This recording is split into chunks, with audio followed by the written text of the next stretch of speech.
రంగారెడ్డి జిల్లాలో అకాల వర్షాలు తీరని నష్టాన్ని మిగిల్చాయి.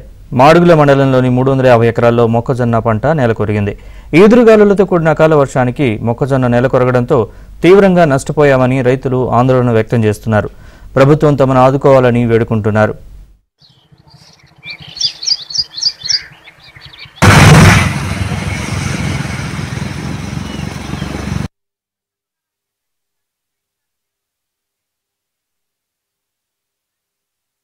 వాన గాలి వచ్చి 20 ఎకరాలు మొత్తం ఇట్లా చేప వేసుకొని పండుకున్నట్టే పండుకున్నది.